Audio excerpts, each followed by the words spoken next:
कर्पूरगौरं करुणावतारं संसारसारं भुजगेन्द्रहारं सदा वसन्तं हृदयारविन्दे भवं भवानी सहितं नमामि। मन्दारमाला कलितालकाये कपालमालं जितसुन्दराय दिव्याम्बराय च दिगम्बराय नमः शिवाय च नमः शिवाय।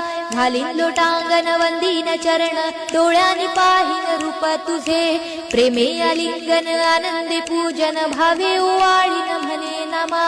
त्वमेव माता पिता त्वमेव बंधु सखा त्वमेव विद्या द्रविणं त्वमेव सर्वं मम देव कायेन वाचा मनसेन्द्रियर्वा बुद्ध्यात्मना वा प्रकृति स्वभावात् करोमि यज्ञं सकलं परस्मै नारायणायति समर्पयामि।